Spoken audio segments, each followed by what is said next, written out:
Hello everyone! So eto na nga po yung part 2 ganap ng pesta dito sa Sitio Katipanan. So ayan na nga yung simple decoration backdrop na pinagkaabalahan nga namin ni Zen. Char. Simple lang yan pero todo effort nga kami sa pag-aayos niyan. Charot. Nagmimisa pa nga sa chapel ng mga oras na yan. Di na nga po ako nakapagsimba kasi walang maiiwan dito sa bahay. Si mama na nga lang din kasi yung nagsimba. Di rin kasi pwedeng wala siya doon kasi siya nga yung president ng association nila sa chapel. Habang hinihintay ko ang matapos yung mass, ako naman ay prepare ko na nga yung mga foods at inilagay ko na nga dito sa table. Para pag may dumating na bisita ay nakaredy na nga yung mga pagkain. Para pagkadating nila ay makakain nga din sila kaagad. Yung mga foods nga palang inihanda namin, ayan, di nga mawawala ang kaldereta sa piyestahan. Syempre, ang higado. Syempre, lagi nga yung present sa mga piyestahan. At eto nga ang tinatawag na humba. Sobrang sasarapan nga po ako niyan kasi manamis-namis nga ang lasa niyan. Syempre, di mawawala ang pambansang handa, ang paborito ng mga bata. Syempre, pati na rin matatanda. Char. At syempre, kailangan din natin ng panghimagas after kumain. Presenting our creamy buko salad. Thank you so much nga kay Ate Rose Bilardo sa pagtimpla nga nitong salad. After mas nga ay pinapunta na nga ni Mama dito sa bahay sila Father. Yan nga si Father Frankie, ang bagong parish priest dito sa Santa Maria Josepa Parish Payac.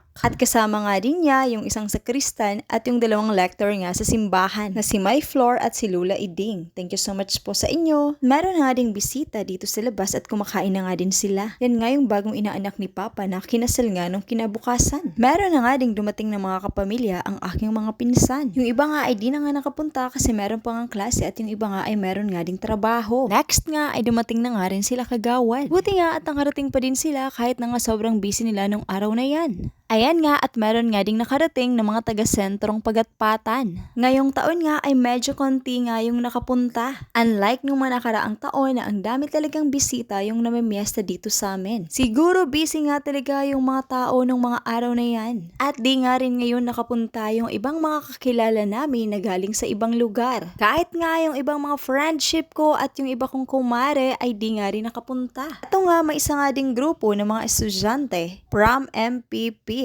Shout out nga sa inyo. Mga classmate nga yan nung pinsan ko. Maya-maya nga ay nagpaalam na nga itong si Ella. May klase pa daw kasi siya at babiyahe pa nga siya papuntang bayan. At dahil nga pumunta ka dito, ayan, bitbitin mo nga si Sharon pa uwi. Char. Mga late lunch na nga rin nang dumating nga sila Father June. Siguro mga 1 PM na nga yan. Bumiyahe pa nga kasi sila ng mga ilang oras from Garcia Torrena. O diba, kahit sobrang layo nga nila, nakapunta pa rin sila dito. Kaya thank you so much po. Heto nga at super late lunch na nga talaga sila nakapunta dito. Sadi na nag-abot na nga ni Adidaraw akong amigang makeup artist. Naiko ka mga uri at akong magpa-makeup. Charot. Sabi ko nga sa kanila ay mag-hi nga muna sila sa aking vlog. Shoutout nga sa inyong dalawa, Agustin Velasco and Leo Salodo. Naghanap nga kayo ng makeup artist, kontakin nyo nga lang sila. Napakaganda at very affordable price lang. Inaupo ko na nga sila dahil ready na din naman yung mga pagkain dito sa table. At para nga makakain na nga din sila. At dahil late lunch na nga silang nakarating, yung kakainin nga daw nila ay pang merienda na. Welcome to my vlog. Okay, kahit Isa lang si today's Ram. video. Isa lang si Leo!